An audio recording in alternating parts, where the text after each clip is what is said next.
भोला के पिताजी बचपन में ही शांत हो गए थे, इसलिए भोला अपनी माँ के साथ रहता था। भोला की माँ को दिल की बीमारी थी, इस वजह से वो अक्सर बीमार रहती थी।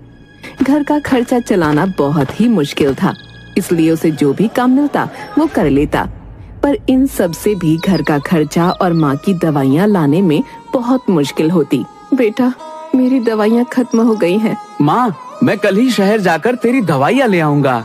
ऐसा कहकर वो घर से बाहर निकल जाता है। अब तो बस मेरे पास थोड़े ही पैसे बचे हैं, इसमें माँ की दवाइयाँ तो नहीं आ पाएगी। एक काम करता हूँ, आज ज्यादा काम कर लूंगा। चल भाई भोला, आज तो तुझे बहुत ही मेहनत करनी पड़ेगी। तभी उसकी माँ के चिल्लाने की आवाज आती है। भोला दौड़कर अंदर आता है। माँ, क्या हुआ तुम्हें? बेटा, पता नहीं, बहुत दर्द हो रहा है, मैं हिल भी नहीं पा रही। फिर वो बोल भी नहीं पाती। माँ, क्या हुआ है तुझे? मैं वैद्य जी को बुलाकर लेकर आता हूँ। भोला दौड़ा दौड़ा वैद्य जी के पास जाता है। वैद्य जी। अरे भोला, क्या हुआ? इतना घबराया हुआ क्यों है? वैद्य जी, आप जल्दी से मेरे घर चलिए। मेरी माँ को न जाने क्या हो गया है, वो बोल ही नहीं पा रही है और उसके हाथ पैर भी नहीं हिल रहे हैं। भोला वैद्य जी को लेकर आता है। बेटा, तुम्हारी माँ को लकवा हो गया है। वैद्य जी, तो अब फिर इसका कोई तो इलाज होगा। आपको जो भी इलाज करना है आप कीजिए, जितने पैसे लगेंगे मैं व्यवस्था कर दूंगा। बेटा, मुझे इसके लिए एक खास किस्म का तेल बनाना होगा। इसके लिए मुझे कुछ जड़ी बूटियाँ चाहिए, पर वह जड़ी बूटियाँ हमारे यहाँ पर नहीं मिलती। तो फिर कहाँ मिलती है वैद्य जी? वैद्य जी अपने झोले में से एक किताब निकालते हैं और उसमें से भोला को उन जड़ी बूटियों के बारे में बताते हैं। अगर तुम्हें यह मिल गई तो मैं तुम्हारी माँ का इलाज शुरू कर दूंगा, और यह किताब भी अपने साथ ले जाओ, काम आएगी। ठीक है वैद्य जी, मैं इन्हें लेकर आऊंगा। पर यह मिलेगी कहाँ? बेटा, यहाँ से दक्षिण की तरफ जाने पर तुम्हें एक मांसाहारी जंगल मिलेगा। जंगल पार करने पर तुम्हें रंग बिरंगा तालाब मिलेगा, और उस तालाब के बीचों बीच एक अनोखा टापू दिखेगा।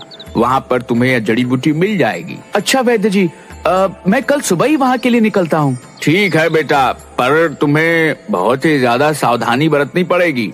उस जंगल में भूल कर भी किसी भी पेड़ को हाथ मत लगाना। उस टापू पर जो कोई भी गया है वह वापस नहीं आया। आप फिक्र मत कीजिए वैद्य जी, मैं बूटी लेकर जल्द ही आऊंगा। बस आप मेरी माँ का ध्यान रखना। ठीक है बेटा, तुम निश्चिंत होकर जाओ। भोला अगली सुबह ही उस टापू के लिए निकल जाता है। वहाँ पर चलते चलते वो मांसाहारी जंगल में पहुँच जाता है। वहाँ पर भोला को बहुत से इंसानों और जानवरों के कंकाल दिखाई पड़ते हैं। लगता है कि यही मांसाहारी जंगल है। वो वहाँ से आगे बढ़ जाता है। कुछ दूर चलकर, अब तो बहुत ही ज्यादा थक गया हूँ, थोड़ी देर यहाँ पर बैठकर आराम कर लेता हूँ। फिर भोला एक पेड़ के नीचे बैठकर आराम करने लगता है। तभी एक पत्ता उड़कर भोला के हाथ पर चिपक जाता है। उसे एहसास होता है कि उसके हाथों में से खून निकल रहा है। अरे, ये क्या हुआ? यह कैसा पत्ता है? मेरे हाथों में से निकल ही नहीं रहा और लगता है मानो मेरा खून चूस रहा हो। जैसे तैसे भोला उस पत्ते को अपने हाथों पर से हटाता है और वहाँ से उठकर जाने लगता है। लगता है इसी वजह से इस जंगल को मांसाहारी जंगल कहते होंगे। कुछ दूर तक भोला खुद को उन पेड़ों से बचाता है। फिर अचानक से एक पेड़ की जड़ पर पैर रख देता है। वो जड़ उसके पैरों को जकड़ लेती है। हे भगवान, अब यह क्या नहीं बला है, मेरा पैर! उसे बहुत दर्द होता है और उसके पैरों में से खून निकलने लगता है। वो अपने झोले में से एक खंजर निकालता है और उस खंजर से उस जड़ को काट देता है और वहाँ से भागने लगता है। जैसे तैसे वो उस जंगल को पार कर लेता है। हे भगवान, इतना खतरनाक जंगल! आज तो बाल बाल बच गया।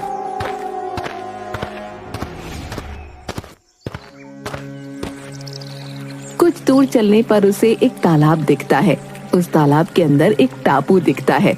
लगता है यही वह अनोखा टापू है जहाँ पर मुझे माँ के इलाज के लिए जड़ी बूटियाँ मिलेंगी। पर वैद्य जी ने तो कहा था कि तालाब रंग बिरंगा होगा, पर यह तो बिल्कुल सामान्य ही है। भोला को वहाँ पर अलग अलग तरह की मछलियाँ दिखाई देती हैं। उनके रंग की वजह से वो तालाब रंग बिरंगा हो जाता है। अच्छा, तो इन रंग बिरंगी मछलियों की वजह से तालाब को रंग बिरंगा तालाब कहते हैं। मैं तो कुछ और ही समझा था। चलो यहाँ पर पानी पी लेता हूँ, बहुत देर से प्यास लग रही थी। भोला उस तालाब में पानी पीने जाता है। वो हाथ मुंह धोकर जैसे ही अपने मुंह में पानी डालता है उसे अजीब लगता है। वो पानी को थूक देता है। भोला देखता है कि पानी में उसका रंग निकल रहा है। अरे यह कैसा तालाब है, इसमें तो मेरा रंग निकल रहा है। फिर उसे एक बड़ी सी मछली दिखती है। उस मछली का रंग भी पानी में उतर रहा था। अच्छा, इसका मतलब यह है कि अगर इस पानी में कुछ भी डाला जाए तो उसका रंग पानी में मिल जाता है और तालाब रंग बिरंगा हो जाता है। भोला आसपास से लकड़ियां इकट्ठी करके अपने लिए एक नाव तैयार करता है और उस नाव से टापू की तरफ जाता है। भोला कुछ ही देर में टापू पर पहुंच जाता है। इस टापू में ऐसी कौन सी खास बात है जो इसे अनोखा टापू कहते हैं? मुझे तो कुछ खास नहीं लग रहा। भोला को एक आवाज आती है। अरे तुम कहाँ जाती और यहाँ तक कैसे पहुँची? अरे यह आवाज यह कहाँ से आ रही है? लगता है मेरा भ्रम है। फिर भोला आगे बढ़ता है। उसे फिर से आवाज आती है, रुक जाओ, तुम आगे नहीं बढ़ सकती। और बहुत सारे बौने इकट्ठा होकर भोला को घेर लेते हैं। तुम कौन होती और यहाँ कैसे पहुँची? मुझे तो लगती है हमें इसे सरदार के पास लेकर जाना होती। अरे सरदार को बड़ी बड़ी बातों में क्यों परेशान करना होती? तुम रुको, मैं इसे अभी खत्म कर देती हूँ। फिर वो बौना अपनी तलवार निकालकर भोला को दिखाता है। बौना उछल उछल कर उसकी गर्दन पर मारने की कोशिश करता है, पर वो छोटा होने की वजह से उसकी गर्दन तक नहीं पहुँच पाता। अरे ये इतना छोटा होती कि मेरी तलवार ही इसकी गर्दन तक नहीं पहुँचती। इसे थोड़ा ऊपर करो। फिर सारे बौने भोला को पकड़कर नीचे घुटनों के बल बैठा देते हैं। भोला को कुछ भी समझ नहीं आ रहा था कि उसके साथ क्या हो रहा है। बौना भोला की गर्दन पर तलवार रखकर, बोलो तुम कौन होती और यहाँ क्यों आई? अरे भाई रुको रुको, मेरा नाम भोला है और मैं यहाँ पर अपनी माँ के इलाज के लिए कुछ जड़ी बूटियाँ लेने आया हूँ। तुम झूठ बोलती। अगर तुम सच बोलती तो मैं तुम्हारी गर्दन उड़ा देती। अरे भाई मैं सच बोल रहा हूँ, पर सच बोलने पर क्यों मार रहे हो? क्या सच बोलती? रुको, मैं तुम्हें अभी जान से खत्म कर देती। रुको, इसे हम पहले सरदार के हवाले करती, वही इसका कुछ करती। हे भगवान, ये क्या हो रहा है? मुझे तो कुछ भी समझ नहीं आ रहा। और ये कैसे बात कर रहे हैं? भगवान बस इतना कर देना कि मैं अपनी माँ के लिए जड़ी बूटियाँ लेकर पहुँच जाऊँ। सारे बौने भोला को पकड़कर बौनों के सरदार के पास ले जाते हैं। भोला को देखकर सभी बौने उसके आसपास इकट्ठा हो जाते हैं। तभी एक बौना भोला के झोले को लेकर उसे टटोलता है, तो दूसरा भोला को बैठाकर उसके कंधे पर बैठ जाता है और बाकी सभी भोला को घेर कर उसके आसपास खड़े हो जाते हैं। ओई ओई ओई, तुम कौन होती? अरे ये कितना छोटा होती। सरदार, मुझे लगती कि ये कोई लुटेरा होती जो हमारी टापू पर घुस आती। अरे नहीं नहीं, मैं लुटेरा नहीं हूँ, मैं तो भोला हूँ। मैं चंदन नगर से आया हूँ। मुझे अपनी माँ के लिए कुछ खास जड़ी बूटियाँ चाहिए जो कि सिर्फ यहीं पर मिलती हैं। आप मुझे वो दे दीजिए, मैं यहाँ से चला जाऊंगा। ये देखिए, मुझे वैद्य जी ने एक किताब, उनकी जड़ी बूटियों की किताब भी दी है। उन्होंने कहा कि इस किताब को अगर तुम्हें दिखा दूंगा तो तुम्हें यकीन हो जाएगा कि मैं जड़ी बूटी का दुरुपयोग नहीं करूंगा। फिर भोला वो किताब बौनों के सरदार को देता है। हुई हुई, पर हम फिर भी तुम्हें वह जड़ी बूटी नहीं दे सकती। पर क्यों? क्योंकि हमारे जड़ी बूटी के बगीचे में एक राक्षस ने कब्जा कर लिया है। वह बहुत ही ताकतवर होती और वह हमें बहुत परेशान करती। क्या इसका मतलब है कि मैं अपनी माँ के लिए जड़ी बूटी नहीं ले जा सकता? हाँ, जब तक वह राक्षस होती तुम यहाँ से जड़ी बूटी नहीं ले जा सकती। जल्दी जल्दी यहाँ से भागती भागती। सभी बौनों में हाहाकार मच जाता है। सभी लोग उस दानव के डर से छुप जाते हैं और भोला को भी अपने साथ छुपा लेते हैं। वो राक्षस वहाँ पर जाता है और इधर उधर देखता है, पर उसे कोई नहीं दिखता। अरे बौनो, कहाँ पर छुप छुप कर बैठे हो और कब तक छुपोगे? एक न एक दिन तो मेरे हाथ में आना ही है और छुटकी सरदार, तू तो मेरे हाथों से नहीं बच पाएगा। और गुस्सा होकर वहाँ से चला जाता है। तभी बौने छुपी हुई जगह से बाहर निकलते हैं। उस राक्षस ने उस बागीचे पर क्यों कब्जा कर रखा है?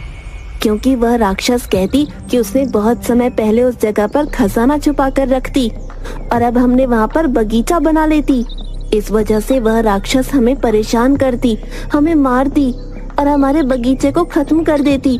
उसने हमारा आधा बगीचा ऐसे ही खत्म कर दी। मतलब अगर मुझे माँ के लिए जड़ी बूटी ले जानी है तो मुझे इस राक्षस से लड़ना पड़ेगा। मैं तुम्हारी मदद करूँगा। मैं उस राक्षस से उस बागीचे को बचाऊंगा। सभी बौने खुश हो जाते हैं। क्या तुम उस राक्षस से हमें बचाती? हाँ, मैं बचाऊंगा उस राक्षस से। मैं तुम्हारी मदद करूंगा। सभी बौने खुश होकर भोला के आसपास नाचने लगते हैं। हमारे यहाँ मेहमान आया है तो इस खुशी में आज दावत होती। फिर शाम को दावत होती है। सभी बौने बारी बारी से भोला को कुछ न कुछ खिलाते हैं। अरे बस, मेरा पेट भर गया और मैं अब कुछ नहीं खा सकता। पर बौने उसकी बात नहीं सुनते और उसे खिलाते ही जाते हैं। फिर भोला जोर से डकार लेता है, फिर पेट पर हाथ फेरता है और जोर से पाद मारता है। इतनी गंदी बदबू से एक बौना बेहोश हो जाता है। अरे भाइयों, मुझे माफ कर दो। मैं जानती कि ये होश कैसे आती। वो बौना होश में आ जाता है।